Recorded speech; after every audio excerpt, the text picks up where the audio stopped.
Hello Jharkhand, welcome to learners ग्राज education. जैसे आपको पता होता है संडे को संडे टेस्ट यहाँ पे कराया जाता है। जनरल स्टडी का पोर्शन देखते हैं यहाँ पे पेपर 3 के लिए जेएसएससीजीएल और अलग अलग एग्जाम में, चाहे एलडीसी एक्साइज हो, सब एग्जाम में आपको फायदा पहुंचाएगा। ये वीडियो को एंजॉय कर सकते हैं। दोनों लैंग्वेज में सारा प्रीवियस ईयर क्वेश्चन है झारखंड का ही। ओके, झारखंड के किसी न किसी एग्जाम में आ चुका है, यानी कि जेपीएससी और जेएसएससी के एग्जाम में आया है। या घड़ा यहाँ पे क्यों लिया गया मटका, आज आपको पता चल जाएगा। इसका पीडीएफ आप लोग टेलीग्राम से आप लोग डाउनलोड कर लीजिएगा, रिवीजन में काम आएगा। क्यों ज्योग्राफी भी ज्वाइन कर सकते हैं। बाकी झारखंड में किसी भी एग्जाम हो जहाँ पर इंग्लिश लैंग्वेज और हिंदी लैंग्वेज पूछा जाता है, उसके लिए आप लोग ज्वाइन कर सकते हैं। इस कोर्स को ज़्यादा प्राइस नहीं है, इस पर पेमेंट करके मुझे व्हाट्सअप कर दीजिएगा, आपको ज्वाइन करा दिया जाएगा। ओके, जल्दी से एक्सेस कर लीजिए, ज़्यादा टाइम आप लोग के पास नहीं है। लेटेस्ट एग्जाम में लेके चल रहा हूँ आपका जेएसएससी सीजीएल। फर्स्ट क्वेश्चन आता है, per capita forest and tree cover in Jharkhand. बोला जा रहा है कि झारखंड में देखिएगा पर कैपिटा फॉरेस्ट और ट्री कवर कितना है। 0.08 हेक्टेयर, 1.08 हेक्टेयर, 2.08 हेक्टेयर या 3.08 हेक्टेयर। तो सबसे पहले तो पता होना चाहिए कि per capita forest and tree cover आखिर होता क्या है। तो जितना फॉरेस्ट होता है, क्या होता है, जितना फॉरेस्ट है उसको टोटल एरिया से डिवाइड कर दीजिए, आपका जो है ऐसे पर कैपिटा फॉरेस्ट निकल जाएगा। समझ गए, पर कैपिटा फॉरेस्ट निकल जाएगा। तो इसको थोड़ा सा याद रखिएगा। तो झारखंड में अगर देखा जाए तो यह आपका 0.08 हेक्टेयर है। अब ये जेपीसी में क्वेश्चन आ चुका है, थोड़ा सा याद रख लीजिएगा यहाँ से। ओके, तो ऐसे निकल जाता है। और अगर झारखंड में फॉरेस्ट के बारे में बात करें, झारखंड में फॉरेस्ट अगर बात कीजिएगा आप, पहले टोटल जियोग्राफिकल एरिया बताते हैं, तो बहुत इंपॉर्टेंट है, रट गया होगा। 79716 किलोमीटर स्क्वायर, 79,716 किलोमीटर स्क्वायर इसका टोटल जियोग्राफिकल एरिया है झारखंड का। और अगर हेक्टेयर में पूछेंगे तो 79.70 लाख हेक्टेयर बोल दीजिएगा, इतना लाख हेक्टेयर इसका एरिया है हेक्टेयर में ना। चलिए, अगर थोड़ा सा बात करें यहाँ से देख लीजिएगा फॉरेस्ट कवर के बारे में, तो जितना इसका जियोग्राफिकल एरिया है उसका जो है से लगभग देखिएगा 23,605, कितना 23,605 किलोमीटर, मतलब स्क्वायर किलोमीटर या किलोमीटर स्क्वायर जो है एरिया पर क्या है, फॉरेस्ट है, जो कि लगभग 29.61% आता है इसका जियोग्राफिकल एरिया पर। ओके, तो इसको याद रख लीजिएगा, यही सारा है। पर्यावरण संतुलन के लिए 33% चाहिए होता है, तो उतना तो है नहीं। ओके, चलिए थोड़ा सा याद रख लीजिएगा। झारखंड में जो है से रिजर्व फॉरेस्ट की अगर बात कीजिएगा, झारखंड में रिजर्व फॉरेस्ट तो लगभग 18.58% है ना। तो रिजर्व फॉरेस्ट 18.58% है। रिजर्व फॉरेस्ट के बारे में बात कर रहा हूँ, तो इसको याद रखिएगा। ओके, सारा चीज़ यही है। कुछ चीज़ और आप लोग याद रख सकते हैं। यहाँ पे 7.70 लाख हेक्टेयर हो गया। 38 जो अगर लाख हेक्टेयर अगर पूछे आपसे क्या है, तो 38 लाख हेक्टेयर जो है से झारखंड में टोटल जो है से आपका कृषि योग्य भूमि है। क्या है, कृषि योग्य भूमि है, यानी कि इतना पर एग्रीकल्चर वगैरह होता है 38 लाख हेक्टेयर पे। तो इसको थोड़ा सा याद रखिएगा। बाकी फॉरेस्ट के बारे में थोड़ा सा और यहाँ पे डिटेल में चर्चा करूँगा। यहाँ पे झारखंड के बारे में थोड़ा सा आइडिया रखिए। देखिए, झारखंड का थोड़ा सा बात कीजिएगा एरिया वाइज, झारखंड जो है से एरिया वाइज अगर बात कीजिएगा तो एरिया वाइज 15वां स्थान पे आता है, जबकि आपका देखिएगा पॉपुलेशन वाइज जो है से झारखंड जो है से 14वां स्थान पे आता है। एरिया देखिएगा पूरा आपका झारखंड का, पूरा कंट्री का 2.42% है। क्या है, 2.42% है। और इसका एरिया देखिएगा, पॉपुलेशन देखिएगा, सॉरी 2.72% पॉपुलेशन इसका है पूरा कंट्री का, ठीक है। और एरिया 2.42%, तो इसको थोड़ा सा याद रख लीजिएगा। डेटा इंपॉर्टेंट है, डायरेक्ट भी आते हैं। फॉरेस्ट वगैरह के बारे में यहाँ पे चर्चा हो ही रहा है, तो कुछ और चर्चा कर लिए चाहे। अगर भारत में बात कीजिएगा तो सबसे ज़्यादा जो फॉरेस्ट है जियोग्राफिकल एरिया पे वो मिजोरम है। सेकेंड पे आपका अरुणाचल प्रदेश आएगा। कौन सा, अरुणाचल प्रदेश। थर्ड पे आपका आएगा मेघालय, मेघालय है, मेघालय। ओके, और उसके बाद जहाँ पर और उसके बाद मेघालय के बाद आएगा आपका मणिपुर। कहाँ पर, मणिपुर। और उसके बाद आएगा आपका नागालैंड। तो ये 5 है। अगर टोटल अगर ज़्यादा फॉरेस्ट के बारे में बात करें, टोटल जियोग्राफिकल एरिया था, वैसे लार्जेस्ट फॉरेस्ट पूछे तो मध्य प्रदेश सबसे ज़्यादा। सेकेंड पे आपका अरुणाचल प्रदेश ही हो जाएगा। थर्ड पे छत्तीसगढ़, उड़ीसा, महाराष्ट्र, ये सब कुछ है। फॉरेस्ट वगैरह देखिएगा अभी जो है से वर्तमान में यह जो है से आपका कंकरेंट लिस्ट में। फॉरेस्ट और एजुकेशन को आपको पता होगा 97 कंस्टिट्यूशन अमेंडमेंट एक्ट के द्वारा जो है इसको ट्रांसफर कर दिया गया था 1976 में। टोटल 5 सब्जेक्ट को उसमें ट्रांसफर किया गया था, तो उसमें फॉरेस्ट और एजुकेशन भी था। इसको थोड़ा सा याद रखिएगा। तो फॉरेस्ट जो है अभी वर्तमान में यहाँ पे है, अभी आपका कंकरेंट लिस्ट में है। ओके, जैसे आप एग्रीकल्चर हो गया और पुलिस वगैरह, तो एग्रीकल्चर और पुलिस अभी भी स्टेट लिस्ट में है, याद रखिएगा ना। क्वेश्चन आपके लिए इंपॉर्टेंट है, बन सकता है। फॉरेस्ट के बारे में बात है तो सोचो डिस्कस कर दो। हो गया आपका। चलिए, फॉरेस्ट कंजर्वेशन एक्ट जो है से आपका 1981 का है, सेंट्रल के बारे में बात कर रहा हूँ। नेक्स्ट क्वेश्चन आपका आता है, question 2, which district is the largest producer of lac in Jharkhand. बोल रहा है कि ला का जो है सबसे जो है लीडिंग प्रोड्यूसर कौन सा है, कौन सा डिस्ट्रिक्ट है, रांची, खूंटी, वेस्ट सिंहभूम या फिर सिमडेगा। क्या आंसर होना चाहिए, इसका आंसर आपका खूंटी डिस्ट्रिक्ट होगा। खूंटी डिस्ट्रिक्ट और रामगढ़ लेटेस्ट डिस्ट्रिक्ट हैं जो झारखंड में फॉर्म किए हैं, 2007 में फॉर्म किया गया है इन लोगों को, तो याद रखिएगा। तो खूंटी डिस्ट्रिक्ट है, लगभग देखिएगा 29% जो है 29% ला का जो है से प्रोडक्शन करता है, followed by Simdega and Gumla. Okay, followed by Simdega and Gumla, यानी उसके बाद सिमडेगा और गुमला में ज़्यादा प्रोडक्शन होता है ला का। ला का देखिएगा, थोड़ा सा इसको याद रख लीजिएगा। 20 सितंबर 1924 को भारतीय लाख अनुसंधान संस्थान की स्थापना किया गया। कहाँ पे, नामकुम रांची में। रांची तो बोल देगा, लेकिन अगर स्पेसिफाई प्लेस पूछ दे तो नामकुम याद रखिएगा। नामकुम रांची में है भारतीय लाख अनुसंधान संस्थान। 20 सितंबर 1924 में इसको जो है से इस्टेब्लिश किया गया था। ठीक है, याद रखिएगा, इंपॉर्टेंट क्वेश्चन बनता है लाख वगैरह। ठीक है, पेड़ वगैरह का रेजिन वगैरह सब निकलता है, उससे बनता है। Shaheed Nirmal Mahato park included in Jhar park programme in Jharkhand is located in which district. बोला जा रहा है कि शहीद निर्मल महतो पार्क क्या है, शहीद निर्मल महतो पार्क के बारे में आपसे पूछा जा रहा है कि जो शहीद निर्मल महतो पार्क है वह झार पार्क में जो है से शामिल है, वह किस डिस्ट्रिक्ट में है, रांची, पलामू, गुमला या फिर हजारीबाग। क्या आंसर होना चाहिए, इसका आंसर आपका होगा हजारीबाग। कहाँ होगा, हजारीबाग डिस्ट्रिक्ट में आपका देखने को मिलेगा यहाँ पे शहीद निर्मल महतो पार्क मिलेगा। और इसको थोड़ा सा याद देख ले, झार पार्क वगैरह जो है 2015 के बजट में इसका कॉन्सेप्ट लाया गया था। उस समय रघुवर दास का गवर्नमेंट था, आपको पता है ना, रघुवर दास का। तो उसी समय कॉन्सेप्ट लाया गया था झार पार्क वगैरह का। तो हजारीबाग शहीद निर्मल महतो पार्क वगैरह है। बाकी कुछ याद रख लीजिएगा। शहीद निर्मल महतो पार्क जो है झारखंड का पहला डायनासोर थीम पार्क है। क्या है, पहला डायनासोर जो है थीम पार्क है, तो इसको थोड़ा सा याद रख लीजिएगा। फर्स्ट डायनासोर थीम पार्क, तो इसको याद रखिएगा। ओके, चलिए, ये जो पर्सन दिख रहे हैं शहीद निर्मल महतो, वो जो है से आपका जेएमएम से रिलेटेड है ना, झारखंड मुक्ति मोर्चा से रिलेटेड है। ओके, जिसकी स्थापना 1972-73 में कहा जाता है कि किया गया था। ठीक है, याद रखिएगा, सेबू सोरेन वगैरह के द्वारा। तो इनको याद रखिएगा, यही पर्सन है और क्या क्या है सारा बता दिया। ओके, कुछ अब पार्क वगैरह आपको डिस्कस कर देना चाहिए ना। चलिए, सबसे पहले देख लीजिएगा जुबली पार्क है। क्या है, जुबली पार्क। जुबली पार्क आपका जमशेदपुर में देखने को मिलेगा। कहाँ पे, जुबली पार्क जो है आपका जमशेदपुर में देखने को मिलेगा, थोड़ा सा याद रख लीजिएगा। और जुबली पार्क और दोराबजी पार्क भी जमशेदपुर में देखने को मिलेगा। एक पार्क आपको देखने को मिलेगा खंडोली। क्या है, खंडोली।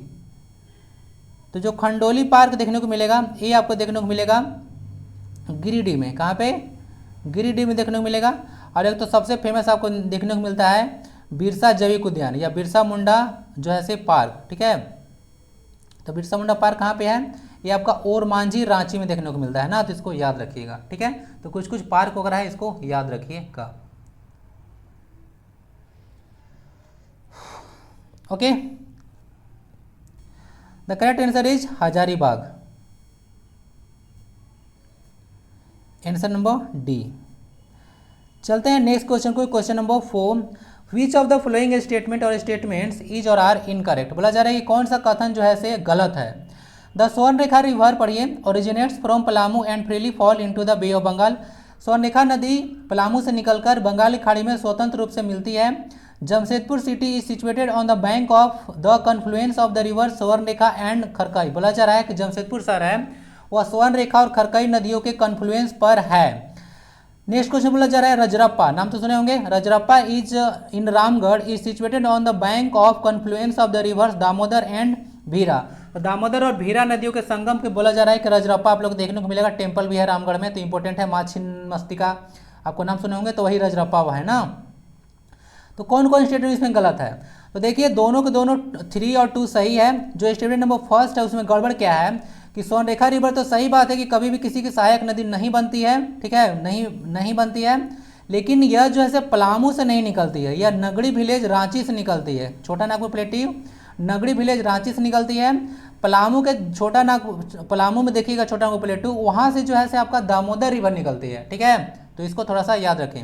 ओके, कांची हो गई, खरकई हो गई, ठीक है। तो ये सारा कुछ कुछ जो है से आपको स्वर्णरेखा रिवर की सहायक नदी देखने को मिलता है, करकरी वगैरह भी बोला जाता है। तो क्या हो गया, only one is the answer. तो ओनली वन होगा, सिर्फ एक स्टेटमेंट गलत था, पलामू से नहीं निकलती है, रांची से निकलती है स्वर्णरेखा रिवर। ओके, तो इसको देख लीजिएगा। स्वर्णरेखा रिवर कभी भी किसी की सहायक नदी नहीं बनती है, सोने के कण इसमें पाई जाती है, थोड़ा याद रख लीजिएगा। और बाकी सब तो ये सब जानते ही होंगे कि जो दामोदर रिवर है सबसे ज़्यादा प्रदूषित वगैरह है, तो ये सब तो आप लोग जानते होंगे। हाँ, दामोदर वैली प्रोजेक्ट जो था से भारत का पहला रिवर वैली प्रोजेक्ट था। 1948 में जो है से इसको शुरू किया गया था, और इसके तहत झारखंड में टोटल 3 डैम बनाया गया था, जिसमें तिलैया जो है सर नंबर फर्स्ट पे था। टाइम पीरियड है उसका 1953 में इसको कंस्ट्रक्ट किया गया था। तो इसको याद रखिएगा, तिलैया डैम ना कोडरमा में देखने को मिलेगा। ओके, चलिए क्वेश्चन नंबर 5 आता है, the wifi village in Jharkhand is located in which place. थोड़ा सा गड़बड़ हो गया है, द फर्स्ट होना चाहिए था। The first wifi village in Jharkhand is located in which place. तो पहला जो है आपको देखने को मिलेगा, झारखंड का जो पहला वाईफाई विलेज कौन सा है, इचक है, कसमर है, उसके बाद आपका चौपरन देखने को मिल रहा है, फिर गोविंदपुर। क्या देखने को मिलेगा, इसका आपको आंसर देखने को मिलेगा कसमर। क्या होगा, कसमर। ये आपको बोकारो में देखने को मिलेगा। ओके, वही बोकारो जहाँ पे क्या है, सेल है, steel authority of India limited. Okay, steel जब का प्लांट है। ओके, चलिए, तो ये सब चीज़ है, तो याद रख लीजिएगा, यही कसमर है। ठीक है, तो इसमें पहला वाईफाई, पूर्ण रूप से वाईफाई है। इसमें वाईफाई का मतलब तो पता होगा ना, वायरलेस फिडेलिटी होता है ना, वायरलेस फिडेलिटी होता है। इसको थोड़ा सा याद रखिए, कंप्यूटर में कभी फुल फॉर्म पूछ दें। हाँ, अगर पूछा जाए कि अगर भारत का पहला सिटी कौन सा है जहाँ पर जो है से पूरी तरह से यह वाईफाई लेस है, तो वह सिटी है आपका मुंबई। क्या है, मुंबई वगैरह है, तो याद रख लीजिएगा। भारत का पहला सिटी जो पूर्ण रूप से वाईफाई है तो वो मुंबई है आपका। ठीक है, वायरलेस फिडेलिटी इसको बोला जाता है। ओके, चलिए, ये सब लार्सन एंड टर्बो काम किया था। ये सब लगाने के लिए आपको पता होगा लार्सन एंड टर्बो के बारे में, कितनी बड़ी कंपनी है। Answer is कसमर। बोकारो वगैरह में है, इसको याद रखिए। अभी कहाँ पे है, बोकारो। बोकारो में स्टील प्लांट है जो कि यूएसएसआर की सहायता से स्थापित किया गया है। ठीक है, चलिए याद रख लीजिएगा।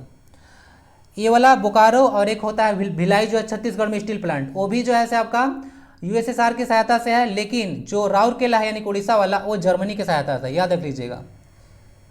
नेक्स्ट क्वेश्चन, क्वेश्चन नंबर 6 आता है, द ऊर्जा Ganga Haldia gas pipeline does not pass through which district of Jharkhand. बोला जा रहा है एक ऊर्जा गंगा हल्दिया गैस पाइपलाइन जो है शुरू किया गया था।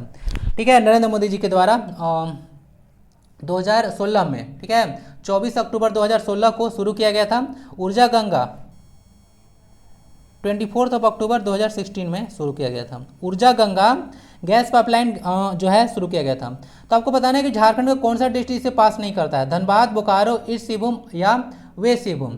तो देखिए इसका आंसर हो जाएगा आपका वेस्ट सिंहभूम। क्या होगा, वेस्ट सिंहभूम से पास नहीं करता है, ईस्ट सिंहभूम से पास करता है। देखिएगा, ऊर्जा Ganga Haldia gas pipeline project total Jharkhand के 10 डिस्ट्रिक्ट्स को कवर करता है।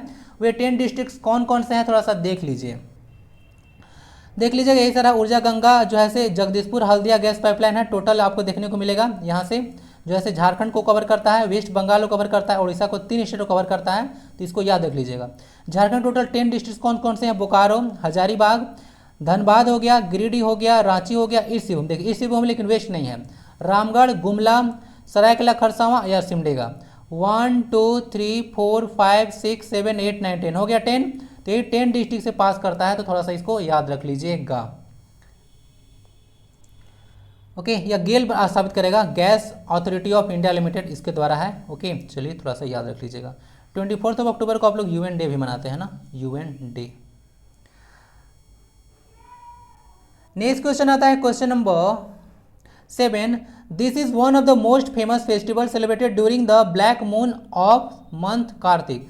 कार्तिक मंथ के जो देखिएगा, जो आपका एक कृष्ण पक्ष होता है, शुक्ल पक्ष होता है, तो कृष्ण पक्ष के दौरान मनाया जाता है। ब्लैक मून इसी होता है। ठीक है, यानी कि काले चंद्रमा होता है आपका, कृष्ण पक्ष होता है, शुक्ल पक्ष में चंद्रमा होता है, तो उसमें मनाया जाता है। वह फेस्टिवल कौन सा है, जावा फेस्टिवल, सरहुल फेस्टिवल, वंदना फेस्टिवल या फिर करम फेस्टिवल। क्या आंसर होना चाहिए, देखिए वह फेस्टिवल आपका वंदना हो जाएगा। क्या होगा, वंदना जो फेस्टिवल है आपको कार्तिक मंथ में जब आपका ब्लैक मून हो जाता है उस समय इसको मनाया जाता है। जावा फेस्टिवल थोड़ा सा देखिएगा, ये जो है एक फसल पर्व है ना, जावा जो है एक फसल पर्व है, फसल पर्व है, फसल लिख दिया ऐसे, क्रोप लिखना चाहिए था। फसल पर्व है। और करम भी जैसे एक तरह से सॉइल के फर्टिलिटी के लिए, यानी कि जो ऐसे बोल सकते हैं मिट्टी में को उत्पादन के लिए या प्रोडक्शन आपका अच्छा से हो, उसके लिए इसको आप जो सेलिब्रेट किया जाता है।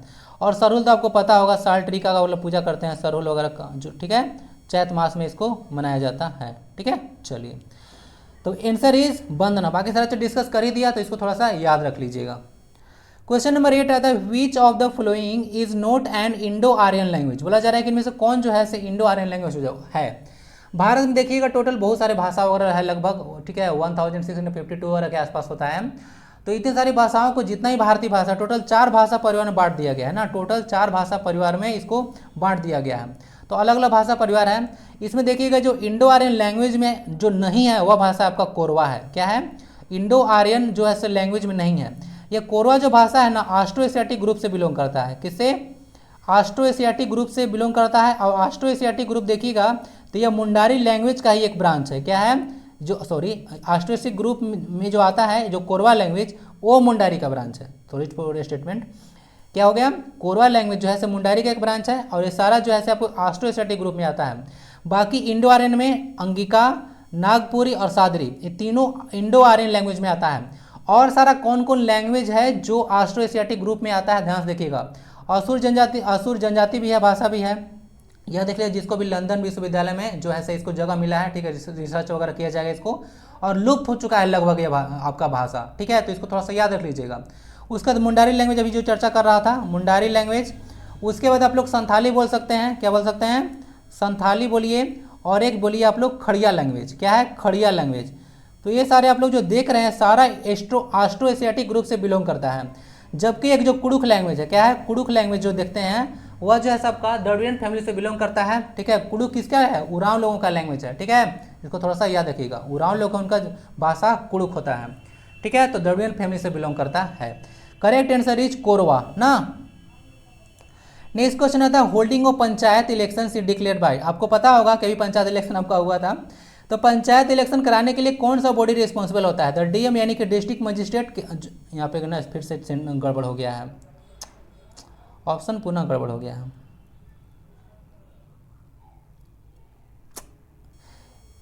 अब वीडियो को तो बंद नहीं कर सकते अभी। अब चलिए ऑप्शन को इसको रिमूव कर दीजिए, इस ऑप्शन को देखिए। पंचायत चुनाव कराने के लिए किसके द्वारा जो है मतलब कौन बॉडी कराती है? केंद्रीय सरकार, ओके, यानी कि सेंट्रल गवर्नमेंट, राज्य सरकार यानी कि स्टेट गवर्नमेंट, जिलाधिकारी, या इनमें से कोई नहीं। देखिए इसका करेंट आंसर होगा राज्य सरकार। राज्य सरकार के हाथ में रहता है कि आपका स्टेट के इलेक्शन करवाना है। ठीक है, इसको याद रख लीजिएगा। अगर थोड़ा सा स्टेट इलेक्शन कमीशन के बारे में थोड़ा सा बात कीजिएगा तो आर्टिकल 243 के याद रख लीजिएगा, इसमें स्टेट इलेक्शन कमीशन मेंशन है। जो स्टेट इलेक्शन कमीशन होता है वह 2 बॉडी का इलेक्शन कराता है, एक पंचायत का और एक म्यूनिसिपैलिटी का।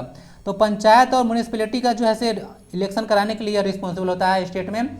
यह जो है सेंट्रल इलेक्शन कमीशन यहाँ पे नहीं कराता है। वह किससे कराता है? प्राइम मिनिस्टर का चुनाव कराता है। ठीक है, ठीक है, विधानसभा का चुनाव होता है उसका करवाता है।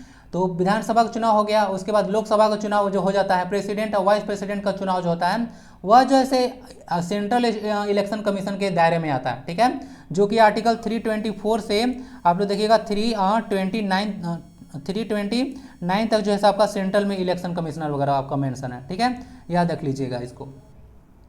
अब ये पार्ट 15 में आता है ना, इलेक्शन कमीशन वगैरह पार्ट 15 में आता है। तो ये सारा कुछ चीज़ है, तो राज्य सरकार होगा। और अगर एप्रोप्रिएट आंसर देखेंगे तो राज्य चुनाव आयोग ना, आंसर इसका होगा आर्टिकल 243 के। इसको थोड़ा सा याद रखिएगा। अभी जो है आपका झारखंड में स्टेट इलेक्शन कमिश्नर कौन है? स्टेट इलेक्शन कमिश्नर झारखंड के कौन है? तो याद रखिएगा देवेंद्र कुमार तिवारी। देवेंद्र कुमार तिवारी जो है अभी हैं। ठीक है, तो इनको याद रखिएगा। अच्छा, झारखंड में डीजीपी कौन है? झारखंड के डीजीपी आपके नीरज सिन्हा जी है ना। और अभी चीफ जस्टिस कौन है आपका झारखंड हाईकोर्ट का? तो रवि रंजन जी है। तो याद रखिएगा रवि रंजन जी आपका हाईकोर्ट के जज हैं। ठीक है, रवि रंजन जी, कुछ याद रखा कीजिए। नेक्स्ट क्वेश्चन को मूव करते हैं। Question number 10, which match the flowing options carefully. होता क्या है ना कभी कभी इतना सारा जो गड़बड़ हुआ है लास्ट स्लाइड वगैरह में, इस सबका कुछ रीजन है। जैसे कि देखिएगा सब मटेरियल मतलब आप लोगों के समझ ना ऐसे उठा के नहीं ला देता हूँ। मतलब मुझे करना होगा तो मैं तो घंटा भर में पूरा पीपीटी बनाता हूँ। क्वेश्चन वैसा लाता हूँ जो बहुत लोगों को डाउट रहता है। ठीक है, इजी लेवल का क्वेश्चन नहीं रहता, मॉडरेट टू एडवांस लेवल लाने की कोशिश करता हूँ। तो क्वेश्चन सर्च करना पड़ता है कि देखना पड़ता है कि कौन कौन सा क्वेश्चन लाना है। तो अच्छे लेवल का क्वेश्चन वगैरह आप लोग के लिए होता है संडे टेस्ट वगैरह में, आप लोग ये चीज़ नोटिस किए होंगे। कि कोई भी बस उठा पटा कर नहीं डाल देता हूँ क्वेश्चन एकदम ईजी टाइप से, वन लाइनर टाइप से। वैसे करना रहेगा तो बहुत हो जाएगा, ठीक है। एक दिन में 100 क्वेश्चन डिस्कस कर दूंगा, लेकिन उससे कुछ फायदा नहीं है। बहुत सारी चीज़ आपको पता होती है तो वो चीज़ ना पढ़ना है जो पता नहीं है, ठीक है। बाकी सारे छोटी छोटी तो आपको बीच में इन्फॉर्मेशन देते जा रहा हूँ। क्वेश्चन नंबर 10 आता है, match the flowing options carefully and choose the correct answer. Match कीजिए और ऑप्शन को चूज कीजिए। थॉमस कप के बारे में बोला जा रहा है, फीफा कप वगैरह है, आगा खां कप है, उसका डेविस कप है, फिर एजरा कप है। आइए मैच करते हैं। देखिए थॉमस कप जो होता है सिर्फ बैडमिंटन के लिए होता है, ठीक है। फीफा कप आपको पता होगा, फीफा फुटबॉल होता है। उसके बाद आपको आगा खां कप जो होता है वो हॉकी में दिया जाता है, हॉकी में। उसका डेविस कप जो होता है टेनिस में होता है। एजरा कप जो होता है सिर्फ पोलो में होता है, ठीक है। वेलिंगटन ट्रॉफी नौकायान में होता है, इसको थोड़ा सा याद रखिएगा। तो ए का चुन लीजिए, टिक मारता हूँ मैं ऑप्शन ना। ए का 5 हो जाएगा, देख लीजिए ऑप्शन नंबर ए का 5, बी का 1, यानी कि थॉमस कप चला जाएगा आपका, देख लीजिए B1, C4, ओके C4 आगा खां कप। डी का 3 हो गया आपका लॉन टेनिस, और जो है आपका ई का 2 हो गया, यानी कि एजरा कप आपका पोलो में चला जाएगा। थोड़ा सा याद रख लीजिएगा, ठीक है। विलिंगटन ट्रॉफी नौकायान में दिया जाता है। एक इन्फॉर्मेशन आपके लिए बताते हैं, जो थॉमस कप यहाँ पे दिया हुआ है वह बैडमिंटन में है। तो बैडमिंटन में यह मेल के लिए होता है, फीमेल के लिए उबेर कप होता है। कौन सा कप होता है? फीमेल के लिए उबेर कप होता है। तो याद रखिएगा, बैडमिंटन का ही फीमेल का उबेर होता है और पुरुष का थॉमस कप होता है, ओके। तो ये सारा कुछ कप होता है। क्वेश्चन डायरेक्ट आ चुका है आपका एग्जाम में, ठीक है, तो देख लीजिएगा। Option number A is the correct answer. Which of the following is not an important factor of climate of an area.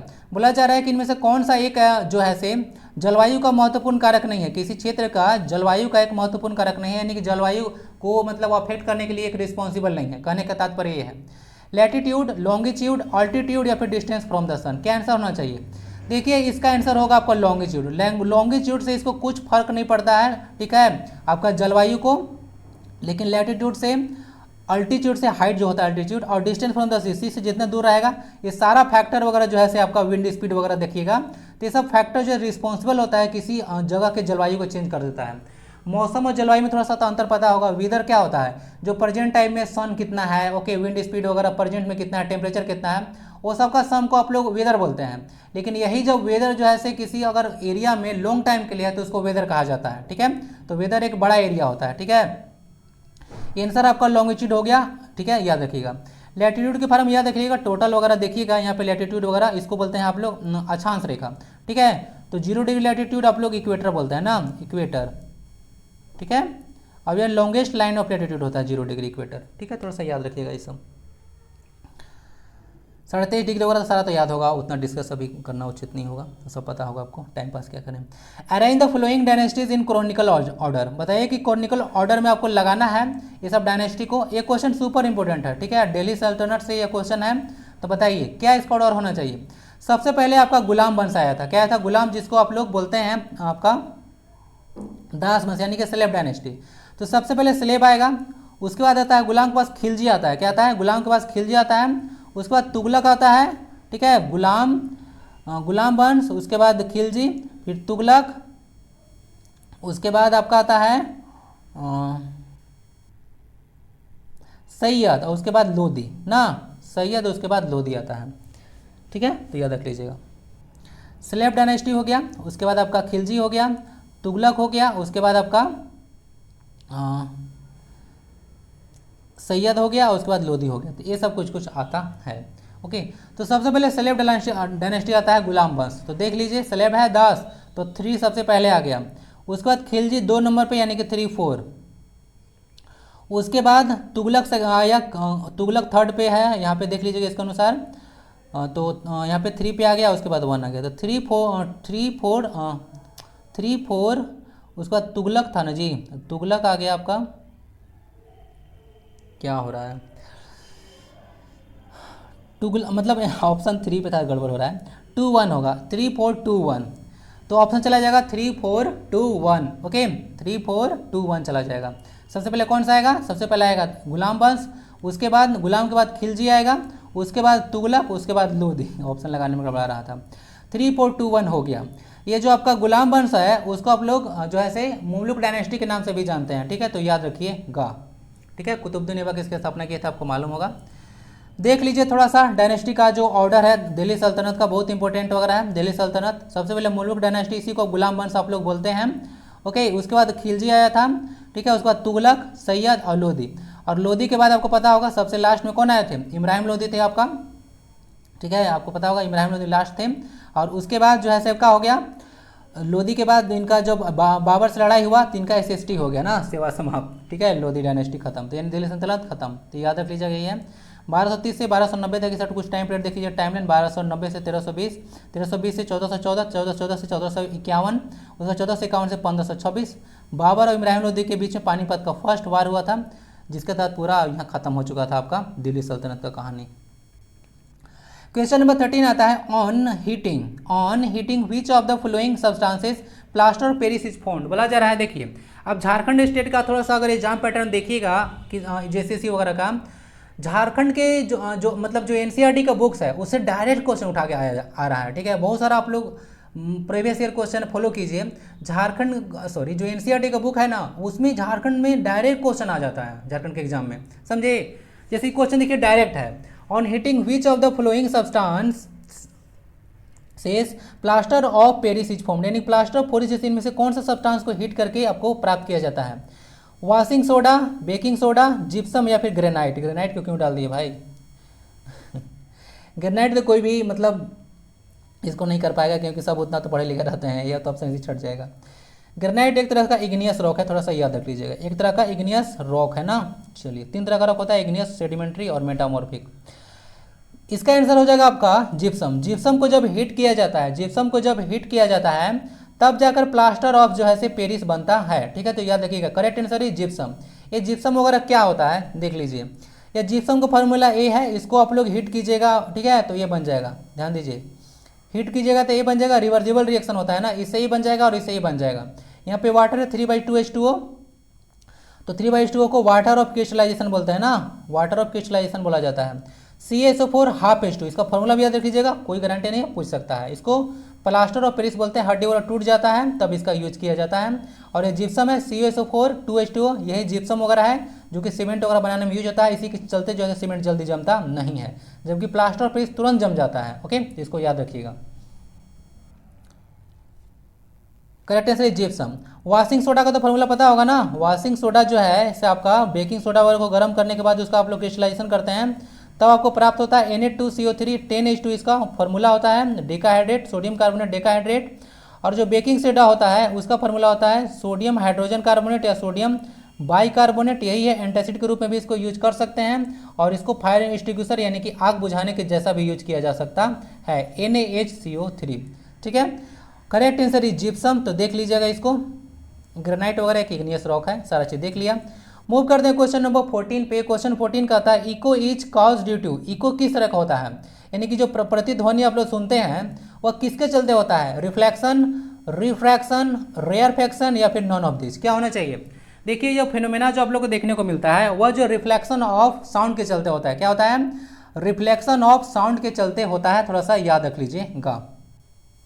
चलिए ओके ना, जैसे कि अगर देखिएगा यहाँ से कोई सोर्स से साउंड वगैरह उत्पन्न यहाँ से हो रहा है, क्या हो रहा है, कोई सोर्स यहाँ से है, ओके, कोई यहाँ से एक सोर्स है, यहाँ से साउंड उत्पन्न हो रहा है, क्या हो रहा है, यहाँ से साउंड उत्पन्न हो रहा है, ठीक है, भोपू जैसा लगा हुआ है, यहाँ से साउंड उत्पन्न हो रहा है, ठीक है।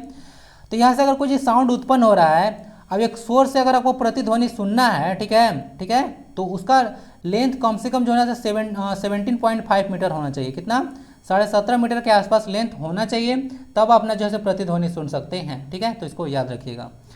ओके, यहाँ पे साउंड वगैरह के बारे में थोड़ा सा आया है तो बताता हूँ। देखिए साउंड जो होता है, ठीक है, साउंड वगैरह देख लीजिएगा, एक तरह का एक लॉन्गिट्यूडनल वेव होता है यह, ठीक ना। और साउंड वगैरह जो है इसको ट्रेवल करने के लिए कोई एक मीडियम चाहिए होता है, बिना मीडियम के ट्रेवल नहीं कर पाता है, ठीक है, तो याद रखिएगा। जो स्पीड ऑफ साउंड वगैरह थोड़ा सा बात कर लीजिएगा, 0 डिग्री सेल्सियस पर देखिएगा स्पीड ऑफ साउंड 332 मीटर पर सेकेंड होता है, कितना, 332 मीटर पर सेकेंड होता है। और क्या होता है, और स्पीड ऑफ साउंड जो होता है ध्यान दीजिएगा प्रेशर पर डिपेंड नहीं करता है ना, प्रेशर वगैरह पे जो है से एयर का प्रेशर वगैरह बोलेगा तो उस पर डिपेंड वगैरह नहीं करता है, इससे क्वेश्चन कभी कभी आता है ना, तो याद रख लीजिएगा। मतलब एटमॉस्फेरिक प्रेशर वगैरह रहेगा तो पूछेगा कि प्रेशर अगर बढ़ा दिया जाए तो कितना हो जाएगा, तो सब डिपेंड नहीं करता है, क्वेश्चन इस पर आ चुका है। Correct answer is option number A. Which of the flowing tissues is responsible for the storing fat. बोला जा रहा है कि इनमें से कौन सा टिश्यू जो है वसा के संचयन यानी कि स्टोर करने के लिए जिम्मेदार होता है। उपास्थ्य यानी कार्टिलेज, एडिपोज टिश्यू वसा ऊतक, या फिर एलियोरल टिश्यू यानी कि अवकाशी ऊतक, या फिर नन ऑफ दिस, इनमें से कोई नहीं। इसका आंसर हो जाएगा आपका एडिपोज टिश्यूज। क्या होता है? एडिपोज टिश्यूज वगैरह होता है, ये जो है वसा जो एक ऊतक होता है जो कि वसा को स्टोर करने के लिए रिस्पॉन्सिबल होता है। आपका बॉडी वगैरह है तो उसका स्किन दिखिएगा, उसके नीचे वगैरह आप लोग को पता होगा, ठीक है, यहाँ पे एडिपोज टिश्यू पाया जाता है जहाँ पर जो है फैट वगैरह स्टोर होता है। ये जो फैट होता है बॉडी में आपका क्यूशन के जैसा काम करता है, जैसे कि बहुत ऊंचाई से आप कोई चीज़ गिरता है तो देखे होंगे आप लोग रील्स वगैरह में या शॉर्ट्स में कि गद्दा बिछा दिया जाता है ताकि उसको क्यूशन से चोट न लगे। उसी तरह से आपके स्किन के जो नीचे होता है, जो सबसे ऊपर लेयर एपिडर्मिस होता है, उसके नीचे जो है एडिपोज टिश्यू वगैरह पाया जाता है जो कि एक क्यूशन का काम करता है, जो इनर आपका सेल है उसको प्रोटेक्ट करता है। तो इस वक्त कुछ चीज़ याद रखिएगा। Correct answer is adipose tissues. Okay, तो इसको याद रखा जाए। नेक्स्ट क्वेश्चन नंबर 16 आता है, which of the flowing devices is use to measure the direction and speed of the under water bodies. बोला जा रहा है कि अगर आपको पता करना है कि डायरेक्शन क्या होगा, किसी अगर अंतर्जलीय मतलब जल के अंदर कोई वस्तु है उसकी दिशा वगैरह गति वगैरह पता करना है तो आप लोग किसका यूज करते हैं? सिलिकॉन डायोड का, हाइग्रोमीटर का, स्पीडोमीटर का, या फिर सोनार का? किसका यूज कीजिएगा? तो देखिए थोड़ा सा इसको याद रख लीजिएगा, इसका बोलते हैं सोनार। क्या होता है? सोनार। तो सोनार का उपयोग करते हैं आप लोग। ये सोनार वो नहीं है जिससे आप लोग गहना बनवाते हैं, इसका फुल फॉर्म होता है सोनार का साउंड। क्या होता है? Sound navigation and ranging. क्या होता है? Sound navigation and ranging is the full form of Sonar. Okay, तो इसको याद रखिएगा, साउंड नेविगेशन एंड रेंजिंग, यह सोनार होता है, साउंड पर काम करता है ना। ओके, तो इसको थोड़ा सा याद रखें। अब कि ना मैं डिस्कस करूंगा क्वेश्चन, तो मैं कोशिश कर रहा हूँ अभी एक सोनार वगैरह पे एक न्यूमेरिकल डिस्कस करूँ, अच्छा रहेगा। क्वेश्चन और न्यूमेरिकल पे भी आते हैं, कुछ इससे बन सकता है। ओके, साउंड वगैरह से। तो देखते हैं इसका आंसर क्या होगा, सोनार। बाकी सारे ऑप्शन आपके लिए डिस्कस कर देते हैं। जो हाइग्रोमीटर होता है, क्या होता है? हाइग्रोमीटर होता है, वो क्या डिस्कस करता है? यह जो है आपका ह्यूमिडिटी को आपको मेजर करता है, हाइग्रोमीटर, ठीक है, हाइग्रो। और जो स्पीडोमीटर होता है वो क्या करता है? जो स्पीडोमीटर होता है आपका गाड़ी का स्पीड नापता है। और यहाँ से एक होता है ओडोमीटर। क्या होता है? ओडोमीटर। ओडोमीटर क्या करता है? ओडोमीटर जो है आपका डिस्टेंस जितना आप कवर किए हैं गाड़ी में वो बताता है। जैसे कि आप लोग को अगर 10,000 किलोमीटर ट्रेवल कर लिए तो आप लोग जो है 10,000 किलोमीटर दिखा देगा, ठीक है। चलिए, ये सब होता है सोनार वगैरह, ठीक है।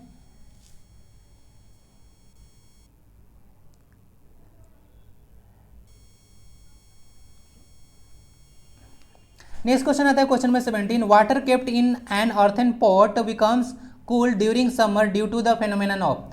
अब बताइए, वहाँ घड़ा का आप लोग पिक्चर लगाया था तो पता चल जाएगा घड़ा क्यों लिया था। तो बोला जा रहा है कि जो घड़ा होता है उसमें गर्मी के दिन में पानी ठंडा क्यों रहता है, बताइए। इसका देखिए रीजन क्या होता है। सबसे पहले इसको समझाते हैं डिटेल में, जो कि 9th क्लास के एनसीईआरटी बुक में डायरेक्ट देखने को मिलेगा। जब घड़ा बनाया जाता है, इसको पकाया जाता है, इसमें स्मॉल स्मॉल पोर हो जाते हैं। क्या हो जाते हैं? छोटे छोटे छिद्र हो जाते हैं। अब जब छोटा छोटा इसमें छिद्र हो जाता है तो इससे होकर पानी रिसते रहता है। क्या होता है? पानी घड़ा के अंदर से होकर पानी रिसता है। और जैसे ही सरफेस पे आता है तो बाहर का टेम्परेचर क्या होता है? बाहर का टेम्परेचर तो गर्मी है। तो यहाँ का जो गर्मी यानी कि हीट होता है वह इस पानी को, यानी कि जो सरफेस जो पानी आया है उसको इवेपोरेट करने में, यानी कि भाप बनाकर उड़ाने में यूज हो जाता है। तो वहाँ का जब टेम्परेचर यूज हो गया तो इन्वायरमेंट क्या होगा? उसका सराउंडिंग्स जो है ठंडा हो गया। अब जब सराउंडिंग्स ठंडा हो जाता है तो क्या होता है? तो उससे जो है आपका यहाँ का सराउंडिंग ठंडा हो गया, तो धीरे धीरे इसी सराउंडिंग ठंडा, तो यानी घड़ा ठंडा, ठीक है। आपको बर्फ पर डाल देंगे तो अभी ठंडा हो जाएगा ना धीरे धीरे। तो उसी तरह सराउंडिंग ठंडा है तो घड़ा का पानी जो है धीरे धीरे ठंडा हो जाता है। तो यही सारा फेनोमेना काम करता है। तो इसमें इवेपोरेशन यूज होता है। क्या यूज होता है? इवेपोरेशन, यानी कि आप लोग को देखने को मिलेगा ना, इवेपोरेशन होगा, वाष्पन होता है। इसको थोड़ा सा याद रखिएगा। बाकी ऑस्मोसिस वगैरह डिस्कस करूंगा डिटेल में। इसको डिफ्यूजन वगैरह तो बता चुका हूँ कि आप लोग को लिक्विड वगैरह अपने आप मिक्स कर जाता है। यहाँ पे ट्रांसपिरेशन डिस्कस करना आप लोग को उचित होगा, ठीक है। ट्रांसपिरेशन होता है, इसको हिंदी में वाष्पोत्सर्जन बोला जाता है, ठीक है, वाष्पोत्सर्जन। और यह वाष्पोत्सर्जन क्या होता है? जैसे कि प्लांट का देखिएगा बहुत सारा एक्सेस वाटर जो होता है, क्या होता है? एक्सेस वाटर वगैरह जो होता है से अपना पत्ती से, क्या बोलते हैं, जो अपना पत्ती जो है उससे जो है इन लोग क्या करता है, अपना पत्ती से जो है इन लोग जो है जो वाटर होता है लॉस करता है। इसी को आप लोग ट्रांसपिरेशन का नाम से जानते हैं, ठीक है। अभी लॉस करता है, उसका दो इफेक्ट होता है, यानी कि दो कारण होता है। पहला जो होता है सबको पता होगा, जो जाइलम टिश्यूज होता है, तो जाइलम वैकेंट होता है तो पानी नीचे से ऊपर चढ़ जाता है, एक फंक्शन ही हो गया। ट्रांसपिरेशन करता है तो आप लोग जितने ज़्यादा नहाइएगा गर्मी में उतने ज़्यादा ठंडा आपको लगता है। उसी तरह से जो प्लांट है गर्म पानी को जैसे अपने बॉडी से निकालता है और उसके बाद ठंडा पानी को ऊपर से रिप्लेस करता है, तो इन लोग अपने आप को कूल रखने के लिए यूज करता है। ठीक है, इसको थोड़ा सा याद रखिएगा। और यही जब जितने ज़्यादा ट्रांसपिरेशन होता है तो क्लाउड बनता है, तो ऐसे अब ज़्यादा वर्षा होता है। इसीलिए कहा जाता है कि जितने ज़्यादा ट्री लगाइएगा उतने ज़्यादा बारिश होगा। कैसे होगा? जितने ज़्यादा ट्रांसपिरेशन होगा उतने ज़्यादा जो है से वेपर जो है से एटमॉस्फेयर में जाएगा और उतने ज़्यादा क्लाउड बनेगा तो उतने ही ज़्यादा बारिश होगा। समझ गया सारा कॉन्सेप्ट? आंसर इज इवेपोरेशन हो गया करेक्ट आंसर। इवेपोरेशन आखिर होता क्या है? इवेपोरेशन प्रोसेस होता है कि किसी लिक्विड का बॉइलिंग पॉइंट से नीचे, अगर वो उसका बॉइलिंग पॉइंट से नीचे अगर लिक्विड से अगर गैसियस स्टेट में चेंज हो रहा है तब उसको इवेपोरेशन बोला जाता है। बॉइलिंग पॉइंट नहीं पहुंचना चाहिए। जैसे कि तालाब वगैरह का पानी कैसे उड़ता है, बॉइल करने लगता है? नहीं, जैसे जैसे थोड़ा थोड़ा सन का लाइट पड़ता है धीरे धीरे इवेपोरेट करके उड़ता है तो उसको मतलब उड़ जाता है, तो इवेपोरेशन बोलता है, यानी कि 100 डिग्री से कम होना चाहिए। ठीक है, तो उसको इवेपोरेशन कहा जाता है। मूव करते हैं क्वेश्चन नंबर 18 पे। क्वेश्चन नंबर 18 आता है find out the incorrect pair. बोला जा रहा है कि इनकरेक्ट पेयर को आपको पता करना है। अब इसको देखिएगा ना, तो ये जो है से आपको कहिए तो एक तरह से रीजनिंग का क्वेश्चन लग जाता है। रीजनिंग में भी ऑड वन आउट करने के लिए आपको क्वेश्चन देता है। बताइए, देखिए कुछ आप लोग को धाम वगैरह देखने को मिलेगा, उसके साथ प्लेस है तो कौन सुमेलित नहीं है यही बताना है। बैद्यनाथ धाम जो बोला जा रहा है देवघर में है, तो बिल्कुल सही, सबको पता होगा। तपोवन बोला जा रहा है रामगढ़ में है। उसके बाद हल्दी घाटी मंदिर देखने को मिलेगा गुमला में, और जगन्नाथ टेम्पल रांची में। तो इसका क्या आंसर होना चाहिए? तो देखिए इसका जो है से आंसर होगा आपका बी। तपोवन जो है से रामगढ़ में नहीं है, ये भी जैसे देवघर में ही पड़ता है ना। तपोवन जो है से भी देवघर में ही पड़ता है, तपोवन पहाड़ी वगैरह, तो इसको थोड़ा सा याद रखिएगा। बैद्यनाथ धाम जिसको अपने बाबा धाम के नाम से जानते हैं, भारत के 12 ज्योतिर्लिंगों और 51 शक्तिपीठों में से एक है। पूरा वर्ल्ड फेमस है, इसको याद रखिएगा। सावन में यहाँ पे मेला लगता है। ठीक है, चलिए बाकी जगन्नाथ टेम्पल और रांची, हल्दी घाटी मंदिर वगैरह गुमला में है, सब देख लीजिएगा। ठीक है, चलिए नेक्स्ट क्वेश्चन है फाइंड जो है odd one out on the basis of location. Location के आधार पे इसको बताइए कि अलग कौन है, यानी कि 4 ऑप्शन में से 3 कहीं एक जगह है, एक उस जगह नहीं है, तो उसी को चुनिए। दसम फॉल्स बोलता है, उसके बाद सदनी जो है जलप्रपात है यानी कि फॉल्स है, जोन्हा फॉल्स और पंचघाघ फॉल्स। बताइए कहाँ पे है? पंचघाघ फॉल्स इसमें गलत हो जाएगा, क्यों? क्योंकि पंचघाघ जो है से कहाँ पे है? पंचघाघ तो कहाँ पे है? ये सारा जो है आपका रांची में है। पंचघाघ जो है से आपका लातेहार में देखने को मिलेगा। ठीक है ना? गलत, पंचघाघ नहीं है, वो बुढ़ा घाघ है। गलती करके बता रहा हूँ ताकि अभी इसमें कंफ्यूज ना करे। वो पंचघाघ नहीं है, वो बुढ़ा घाघ है, समझे? इसमें देखिए कंफ्यूजन पंचघाघ और बुढ़ा घाघ में आज के बाद नहीं होना चाहिए। इसका सही आंसर होगा सदनी फॉल्स। क्या होगा? सदनी फॉल्स। सदनी फॉल्स देखने को मिलेगा आपको गुमला में है। कहाँ पे? गुमला में, तो इसको थोड़ा सा याद रख लीजिएगा। ओके, ये पंचघाघ को ना मत समझ लीजिएगा लातेहार वाला आपका बुढ़ा घाघ है। पंचघाघ रांची में ही है। पंचघाघ, जोन्हा फॉल और दसम फॉल सारा देखिएगा। ओके, हुंड्रू वगैरह सारा आपको रांची में ही देखने को मिलता है। डिस्कस कर देते हैं कि सारा कौन कौन जो आपको फॉल्स है कौन कौन रिवर पर है। सबसे पहले देख लीजिए दसम फॉल कांची रिवर पर। कौन से रिवर पे? कांची रिवर पर है। सदनी जलप्रपात जो देख रहे हैं आप, वो सदनी आपका शंख रिवर पे, कौन रिवर पे? शंख रिवर पे है। उसके बाद जोन्हा फॉल क्या है? जो जोन्हा फॉल है वो आपका रारू रिवर पे है। क्या है? रारू रिवर पर। और जो पंचघाघ आप लोग देख रहे हैं, क्या देख रहे हैं? जो पंच देख रहे हैं वो बनई रिवर पे है। किस पे? बनई। सारा याद देखिएगा। दसम कांची रिवर, सदनी जलप्रपात जो कि गुमला में है, ठीक है, वो आपका देखने को मिलेगा शंख, यानी कि सदनी है शंख। जोना जो है रारू रिवर, और जो पंचघाघ वो बनई रिवर, तो इसको याद रखिएगा। हुंड्रू देखने को मिलेगा, हुंड्रू आपको याद रख लीजिएगा। हुंड्रू सोनरेखा पर है। किस पे? हुंड्रू जो है सोनरेखा पर है। और जो अभी बात कर रहा था, जो झारखंड का सबसे ऊंचा जो वाटरफॉल है जिसको मैं बुड्ढा घाघ, उसका नाम है बुड्ढा घाघ। क्या नाम है? बुड्ढा घाघ, पंचघाघ नहीं। तो बुड्ढा घाघ है, यह जो आपका जो है से बुरहा रिवर पे है। अब ये लातेहार में पड़ता है। इसका लेंथ याद रख लीजिएगा, आई लव यू है 143। ठीक है, इतना मीटर है। ओके, तो इसको याद रखिएगा, बुड्ढा घाघ वाटरफॉल। और देखिएगा पूरा भारत में यह 21वां स्थान पे ऊंचा वाटरफॉल है। ठीक है, चलिए और कुछ ध्यान से देख लीजिएगा। गलती कर बता रहा हूँ ना, गलती हुआ एग्जाम में तब पूछूंगा। Which one of the flowing is not a style of painting. क्या होता है? Which one of the flowing is not a style of painting. इनमें से बताइए कि कौन जो है एक पेंटिंग का स्टाइल नहीं है। ओरांव भित्ति चित्र। क्या है? ओरांव भित्ति चित्र, जादोपटिया, लहसुआ या फिर संथाली भित्ति चित्र। संथाली भित्ति चित्र कौन इसका आंसर होगा? तो देखिए इसका करेक्ट आंसर होगा आपको लहसुआ। लहसुआ जो ऐसे तरह का पेंटिंग नहीं है। बाकी सारा जो ओरांव भित्ति चित्र देख रहे हैं, जादोपटिया देख रहे हैं, संथाली भित्ति चित्र देख रहे हैं, ये सारा जो है पेंटिंग है। लहसुआ जो है आपको देखने को मिलेगा एक तरह का फोक डांस है। क्या है? एक तरह का झारखंड में परफॉर्म किया जाने वाला फोक डांस है, तो इसको थोड़ा सा याद रखें। अब यहाँ पे भित्ति चित्र वगैरह क्या होता है थोड़ा सा चर्चा कर देते हैं। जैसे देखिए भित्ति चित्र होता है, भित्त मतलब क्या होता है? भित्त मतलब होता है दीवार। हम लोग देहात से बिलोंग करते हैं, तो भित्त मतलब होता है दीवार, तो यानी कि दीवार पर डायरेक्ट चित्र बनाया जाता है, उसको बोलते हैं भित्ति चित्र। तो आप लोग जैसे देखे होंगे संथाली भित्ति चित्र वगैरह, ठीक है, सोहराई कोबर वगैरह आपको मालूम होगा, सोहराई कोबर हो गया, ओरा वाला हो गया, तो सीधे दीवार पर बनाया जाता है और इसको आप लोग मुराल आर्ट बोलते हैं। क्या बोलते हैं? मुराल आर्ट बोलते हैं, यानी कि भित्ति चित्र सीधे दीवार पर बनाया जाता है। आंसर इज लहसुआ, याद रख लीजिएगा, यही है आपका सारा चीज़। ओके, जादू पटिया वगैरह भी इंपॉर्टेंट पॉइंट इसे बनेगा, याद रखिएगा। यही 20 क्वेश्चन था। वीडियो कैसा लगता है फीडबैक जरूर दें। बाकी जो है से यहाँ तक आते हैं तो आपका जय हिंद जरूर लिखें। मिलते हैं नेक्स्ट वीडियो में। वंदे भारतम।